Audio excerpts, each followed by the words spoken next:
Seja muito bem-vindo, meu querido estudante. Eu sou o professor Ítalo e esse aqui é o meu sinal na comunidade surda. E você vem comigo nessa aula, uma videoaula preparada para os nossos alunos maravilhosos, mentoria em Libras. Bom, separei para vocês aqui esse esquema da Lei 10.436/02. Vamos iniciar nossos estudos hoje falando um pouco sobre essa lei.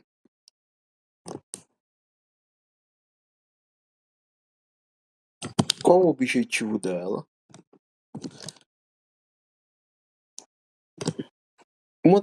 Dos temas que mais você vai observar que caem bastante nos editais, concurso público, é referente à lei. Então você precisa já ter uma noção. Você precisa ler, reler, decorar, aprender toda essa lei. E ela não é tão extensa, apenas apresenta 5 artigos, parágrafo primeiro, o único que vem do artigo 1º. Nós temos que, a princípio, ela reconhece a língua brasileira de sinais. Então, que você já deve saber que essa aqui foi a lei que reconheceu a língua brasileira de sinais como uma língua. Perfeito? Porém, conhecemos também essa lei como a Lei da Libras. Certo? Então você já sabe que a Lei da Libras, qual o número da Lei da Libras? Lei 10.436/02. Bom, também a título de informação, essa mesma lei ela foi aprovada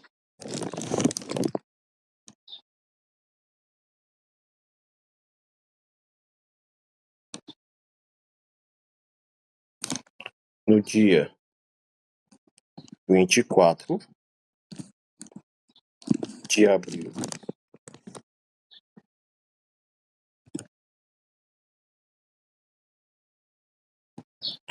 do ano 2002.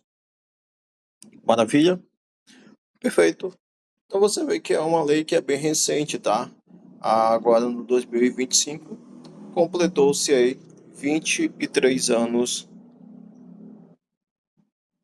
da Lei da Libras. 23 anos que nós temos aí do seu reconhecimento. Bom, informação também importante, que ela é o meio legal de comunicação e expressão das comunidades surdas. Percebe que eu coloquei aqui nesse esquema, no plural, das comunidades, não da comunidade? Porque nós, no Brasil, nós temos mais de uma comunidade surda. Nós temos aí no Brasil as comunidades surdas indígenas, a tribo aí Kaapó, onde eles têm a sua própria língua, a língua Kaapó. Nós temos já aqui no Nordeste outra comunidade, nós temos onde eles falam a comunicação através do Sena, a língua de sinais Sena. Porém, entretanto, a Libras, somente ela teve esse reconhecimento como a língua, como meio de comunicação da comunidade surda. Bom, se a gente for observar a cronologia dos métodos de ensino para os surdos, nós tivemos períodos de bastante movimentos por parte dos ouvintes, para a questão da alfabetização, do letramento, da comunicação do povo surdo, do aluno surdo. E eu vou traçar aqui com vocês essa cronologia para que vocês possam ter uma ideia o que foi que aconteceu e como aconteceu esse movimento. Partindo daqui, nós tivemos o período do oralismo. Nós tivemos o oralismo. O oralismo, ele veio aí cerca de 1880, surgindo principalmente na Alemanha. Tá? Alguns alunos conhecem que apenas o Congresso de Milão. Porém, o surgimento do oralismo, ele ocorreu a partir da Alemanha, por parte lá de um professor chamado Heineck.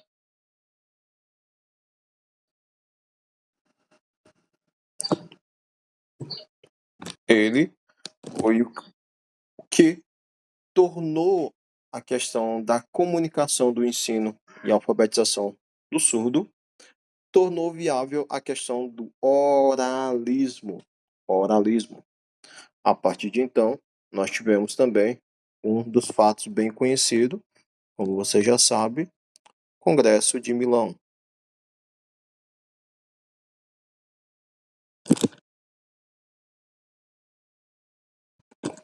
Perfeito. E esse congresso nós tivemos aí vários professores, pesquisadores reunidos para votarem questão de como seria o método, como seria o recurso pedagógico, de que forma seria essa questão da educação para os surdos. E aí adotaram exclusivamente oralismo. Perfeito. Bom, diante disso, nós tivemos um período aproximadamente de 100 anos de oralismo. Isso mesmo. 100 anos de oralismo é muita coisa. Isso aqui vem uma geração, nasce outra, mas nós vamos observar que a comunidade surda ela ficou acuada. Por quê? Foi proibido a questão da sinalização. A partir de então, elas tinham que, obrigatoriamente, o ensino, os professores nas escolas, nos institutos, serem de forma oralizados. E foi aí que surgiu também a questão dos aparelhos auditivos, os implantes, esse aperfeiçoamento da tecnologia, a tecnologia voltada na área da medicina, para que os surdos pudessem ser reabilitados, tá, a ouvirem. Então essa é a proposta do oralismo. Bom, depois desse período, nós tivemos agora um período chamado, vou colocar ele aqui, como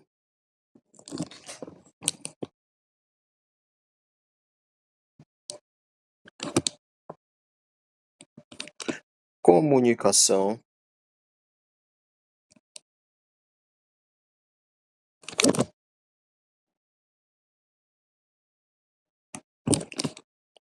total, certo? O que foi, professor, a comunicação total? Nós tivemos que esses 100 anos que durou o oralismo, os surdos, eles não se adequaram à questão de serem oralizados. Por quê? Porque era algo que era imposto, era uma imposição, era algo que era uma obrigatoriedade, era algo que os surdos não se sentiam confortáveis para serem ou para ser ensinado de forma oralizada e para também terem a sua primeira língua, que nós temos como é a língua de sinais, deixar de lado e agora partir para processos e experimentos, tá? Conta-se a história, principalmente Carnot, eles têm esse contexto de experimentos com surdos para reabilitar. E aí nós tivemos dessa mudança e de alteração de método, nós tivemos a comunicação total. E aqui na comunicação total, que nós vamos observar que vai se modernizar mais ainda a questão desse método. Ele vai aqui agora dar uma direção para que nós hoje temos para o bilinguismo. A comunicação total ela está aqui no meio, ela vai ficar aqui no meio desse período, porque aqui é que vai nortear agora como seria o método mais aceitável pela comunidade surda. E eu não sei se vocês já viram esse termo aqui, bimodalismo. Deixa eu colocar aqui em cima. Termo bimodalismo.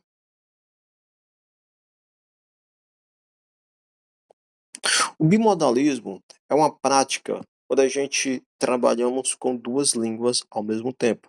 De fato, o bimodalismo, duas modalidades juntas. Mas o que é que acontece, tá? É quando eu estou sinalizando e falando ao mesmo tempo. E de acordo com alguns processos, algumas práticas, nós vamos observar que o começo desse bimodalismo, ele até inicia junto. Porém, quando chega da metade para o final, nós vamos observar que uma língua ela tem o quê? A sobressair mais do que a outra. Ou você vai falar mais do que sinalizar, ou você vai sinalizar mais e falar menos. Ok? Mas aqui a comunicação total, ela vem também se referir à questão da arte, à questão do ensino por meio ainda, tá? Eles não se libertaram do oralismo, eles estavam olhando ainda para o oralismo ainda. Eles tinham o seu olhar para o oralismo, porém, eles fizeram um pouquinho agora, eles não era mais aquela questão de impor, mas estava indo com olhar para o oralismo. Porém, eles já estavam olhando também para o que viria depois, o bilinguismo, a língua de sinais. Perfeito? Então, essa comunicação total ela está aqui para nortear, para ela o divisor de águas, onde nós temos ainda trabalhando tanto o oralismo como a língua de sinais. É como se fizesse a junção oralismo e língua de sinais. Bom, esse período aqui, ele durou cerca de 50 anos. Esse foi um período bem de uma mudança, foi um período de adaptação para o que viria logo mais à frente, que nós temos o bilinguismo.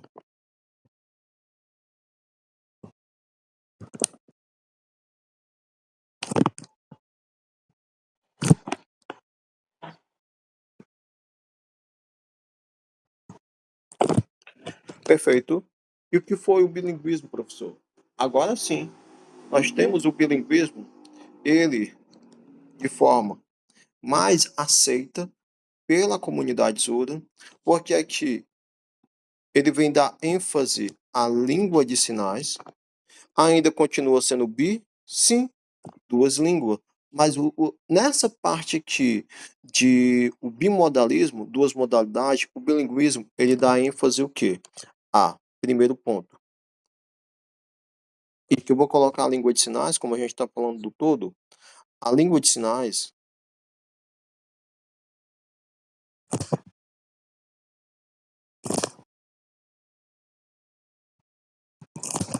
nós vamos reconhecer ela como L1,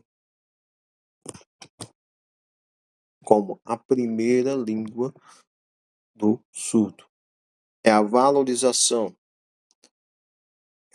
O bilinguismo ele vem para buscar que esses 100 anos, 70 anos, foi um método muito assim, de impor, de reabilitar, agora ele vem para trazer aí a língua que estava esquecida de volta para o seu povo, o povo surdo, que de próprio é deles, tá? Eles se identificam com esta língua. Bom, mas aí nós vamos, depois você vai ver a identidade surda, que tem surdo que não se identifica como surdo, mas isso é uma próxima aula que vocês vão observar nessas identidades surdas. Perfeito? Bom, agora o bilinguismo, ele dá ênfase aqui à língua de sinais, como L1. O ensino agora, língua de sinais, L1. Língua primeira. Professor, onde é que nós vamos encontrar agora a escrita? A escrita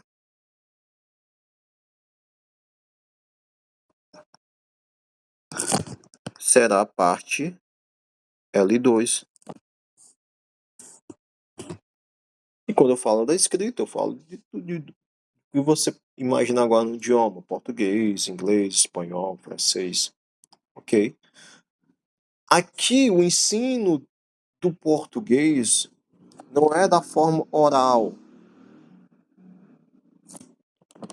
não,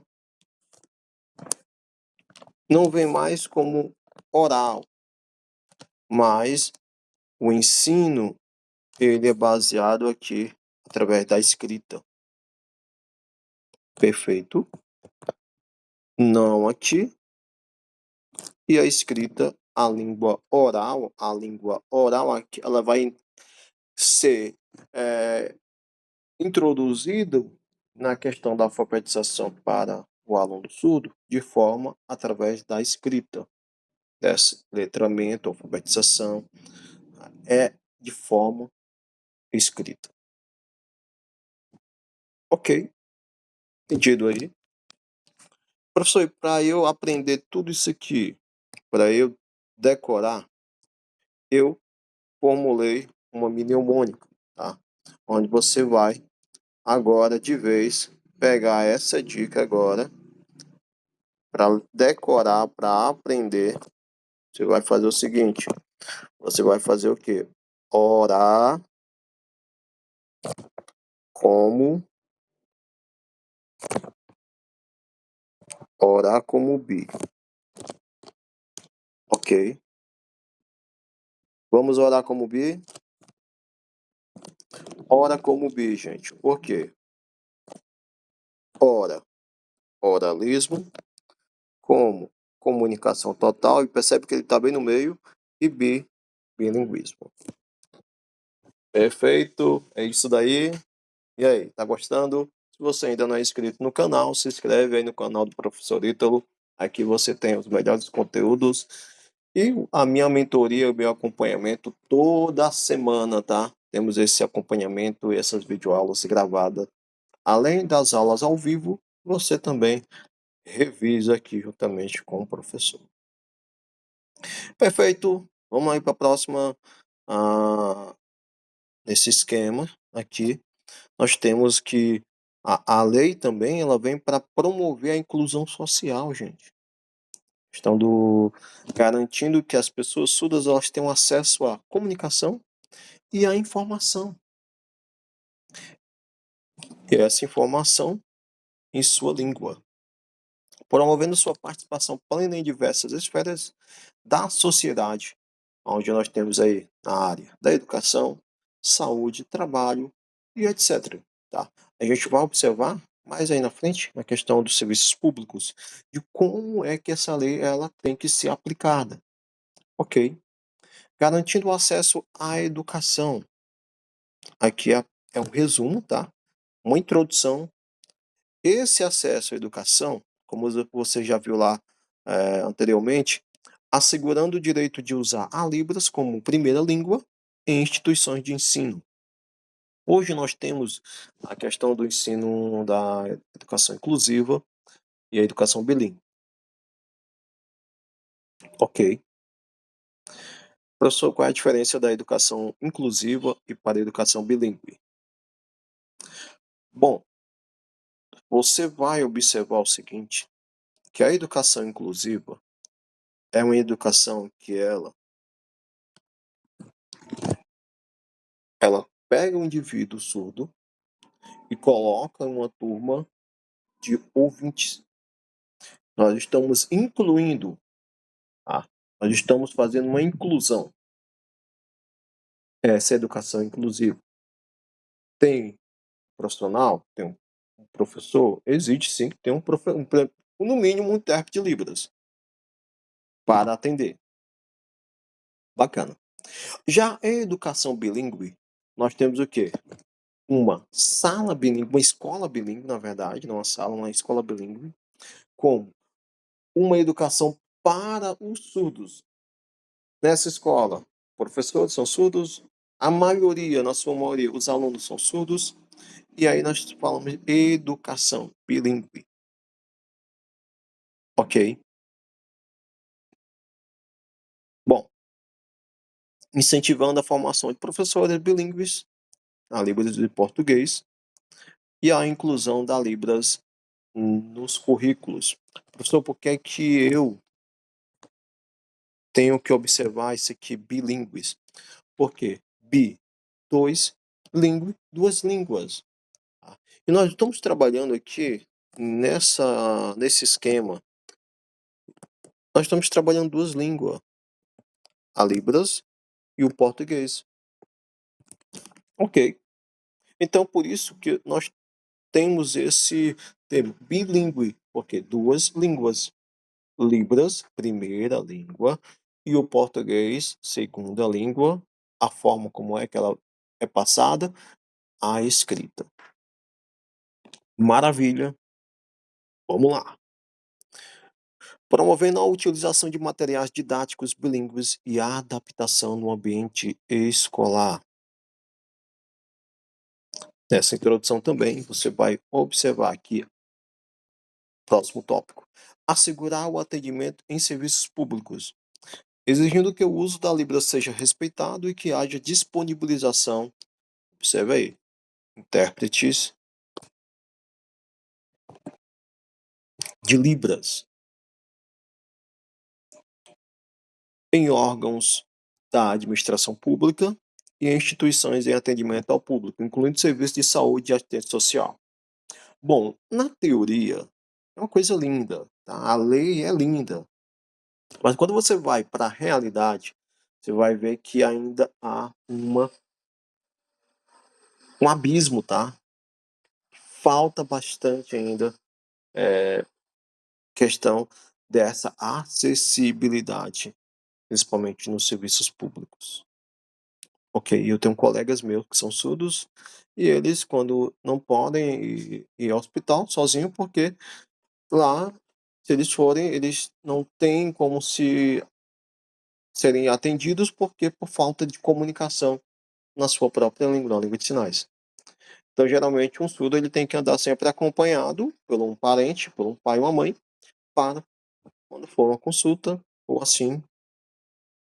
Mas tem outra questão também, tem uma colega minha que é surda, que ela anda com os papéis no bolso, que quando ela vai na farmácia, ela quer lá escrever o nome do remédio, passa ali para o recepcionista, o balconista, o vendedor.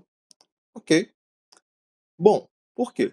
Porque ainda, na realidade, esses serviços públicos e esses serviços que é oferecidos, infelizmente ainda não há uma acessibilidade para atender ao povo surdo, à comunidade surda.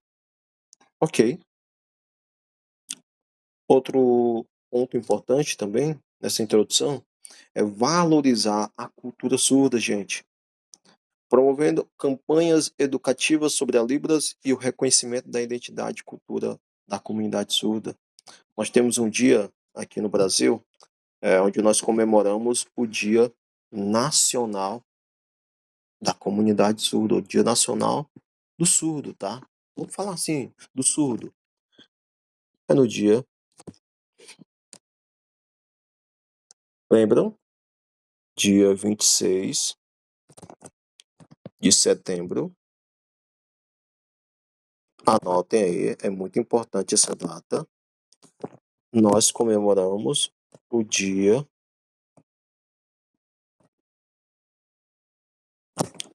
Nacional do Surdo.